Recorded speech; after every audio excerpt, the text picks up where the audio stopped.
Let's move on to Astrapak, which specialises in plastic packaging, both flexibles and rigids. Do you want to explain? Yeah, I remember like 15 or 20 years ago, this was one of those exciting companies doing a roll-up. So it's the same way that companies like Ascendus and EOH and all those people now are buying everybody they can find. Well, back in the day, Astrapak was the exciting hot kid on the block, buying up all sorts of niche packaging companies around the country.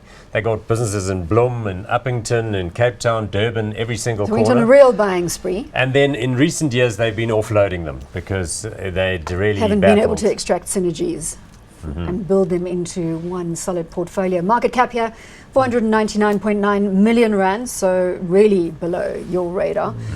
No price to earnings ratio and no Well, dividend I think yield. they've actually finished the reorganization process and they've put certain assets which are sort of held for disposal and excluded them from the results. So they may have a positive PE and I don't know if they paid dividends. Yeah, I don't think they're paying dividends Yeah. at this stage. But either way, the turnaround scenario has now been completed. The debt levels have been reduced.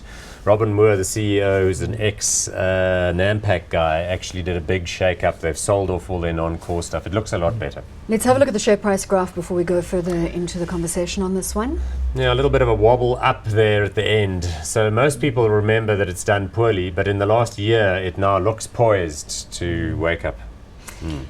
Gary, Again- did you get caught on the downside here? No, we've never held Astrapak, and it's been one of those ones that, like Paul says, it's gone through a fairly lengthy restructuring, and we've actually sat on the sidelines and waited for some momentum to Is build. this one of those real cases of capital misallocation in terms of purchasing, and then not being able to extract synergies and disposing of I think everything? you've got to look at it in the context of the operating environment as well. They were buying when it seemed sensible to do it, and things became very tough after that, and competition in South Africa especially really heated up. I mean, you look at it, the whole landscape of the paper and packaging industry in South Africa has changed dramatically over the last 5 years. So I don't know if you can really blame management No, for capital. hindsight is always a perfect science. Hindsight is 2020. So. Yeah, but again, looking at Astrapak, looking at that chart, it's a difficult one to buy at this stage. I think you need to see some real proof of the turnaround, and as Paul said, in a much better position, but still, a lot of red flags from there.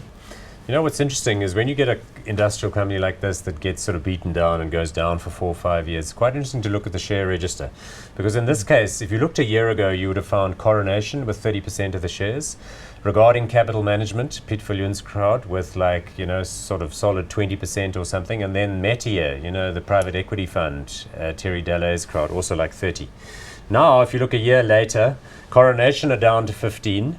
So even though they're a deep value buyer, they're like getting tired and needed money or something, people funding outflows, so they had to sell a few. Piet And then Viljoen? Piet is also down to below 5. So the value managers the themselves Metier haven't guys- managed to hold on to the value so what story. that tells you is that they just got tired. They gave up. They gave up. So not that they've sold out completely, but they've also been cutting in a fairly weak market. So I guess that means that the turnaround is still, coming. It's not imminent. Not imminent. Not imminent, not hot. Not hot.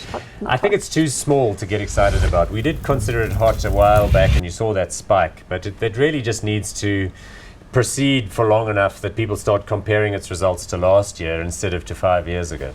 Not So hot. For the moment, not hot, no.